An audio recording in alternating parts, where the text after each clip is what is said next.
Le Clash Pack armé dangereux. Bonjour à tous et bienvenue dans cette vidéo d'unboxing du Clash Pack Magic Origins armé et dangereux. Alors, le Clash Pack, c'est un petit peu comme d'habitude. Il y a dedans deux decks. Voilà.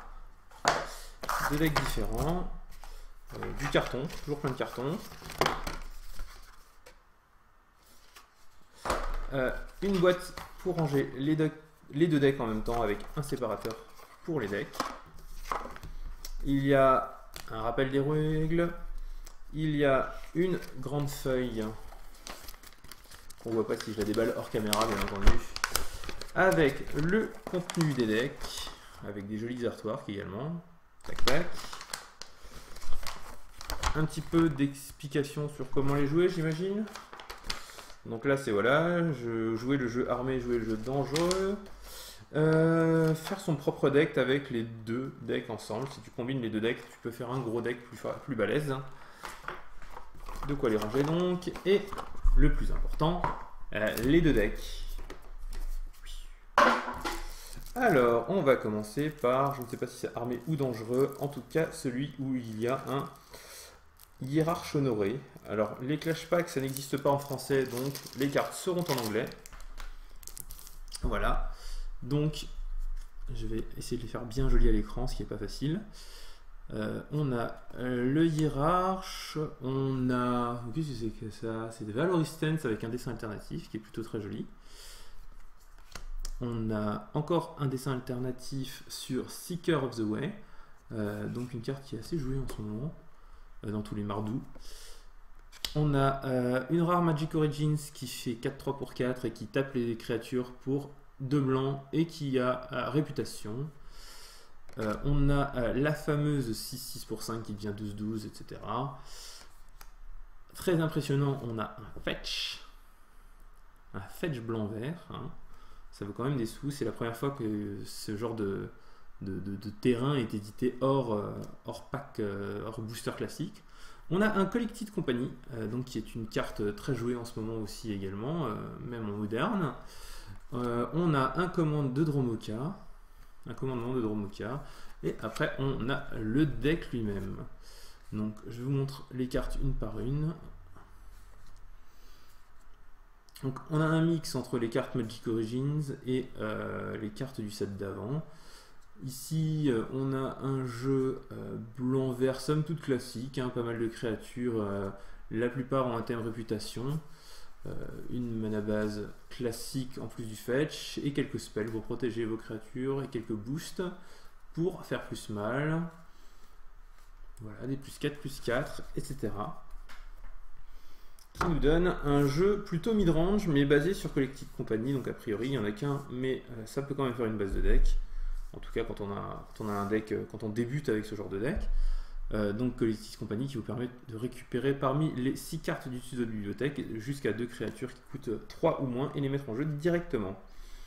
Donc un jeu un petit peu agressif mais pas trop, basé sur Collected Company et sur des créatures réputation et des boosts pour les faire passer. Donc ça c'est le premier deck. Et de l'autre côté on a un deck avec Dromoka l'éternel. Hop, donc vous avez ce magnifique Dromoka qui brille tellement à la caméra que je ne peux pas vous le montrer. Derrière, on a un Triland, donc blanc, vert, noir, avec également un dessin alternatif. Le Siege Rhino qui lui aussi est extrêmement joué en ce moment, qui a également un dessin alternatif spécialement pour ce Clash Pack. Donc ça fait quand même un paquet de belles cartes et de belles rares dans ce Clash Pack. Honnêtement, je pense que c'est le Clash Pack le plus impressionnant depuis le début. On a une Ascendance Abzan. On a un siège blanc qui engage des bêtes, entre autres. On a Anafenza qui est aussi joué pas mal en ce moment. Le Kintry Spirit comme ça s'appelle. On a l'avatar vert, l'avatar of the Resolute, puis on a ce qui fait j'ai pas compté tout à l'heure et ça fait 6 rares par pack quand même, c'est vraiment impressionnant et pas des moindres hein, comme on a pu le voir. Et après, la base du deck qui est plutôt un deck Outlast. J'ai oublié comment ça se disait en français. Donc on peut s'engager pour se mettre un marqueur +1/+1 dessus. Et ensuite, toutes les créatures qui ont des marqueurs, ben, chacune des cartes leur donne un effet. Par exemple, enfin, pas toutes, mais presque. Celle-là donne le contact mortel aux créatures avec un marqueur. Celle-là donne le lien de vie. Celle-là, le piétinement. Celle-là, le vol, etc. Donc on peut se retrouver avec une véritable armée de créatures avec toutes des capacités plus folles les unes que les autres. On a un peu plus de bilan dans celui-là parce que ben, c'est un tricolore, il faut mieux le fixer. Et qu'est-ce qu'on a comme sort à la fin? On a des sorts de gestion plus que dans l'autre. On a des Ultimate Price, pareil, ça fera plaisir à ceux qui n'ont pas encore toutes leurs zones co. On a de quoi chercher du terrain pour se fixer. De quoi continuer à bolster, donc à mettre des compteurs sur nos créatures pour les activer, et encore là, +1/+1 sur une bête, +2/+2, enfin 2 compteurs sur une autre et 3 compteurs sur une troisième, histoire d'activer même celles qui n'ont pas la capacité de base à grossir. Donc voilà, les deux decks du Clash Pack qui ont tous les deux de très très belles cartes. Hein. Je remets en avant quand même ce Siege Rhino, l'Anafenza. De l'autre côté, parmi les cartes vraiment intéressantes, Collected Company, commandement de Dromoka et le Fetch blanc-vert, ça fait énormément de contenu très sympathique pour un Clash Pack. Courez l'acheter très vite.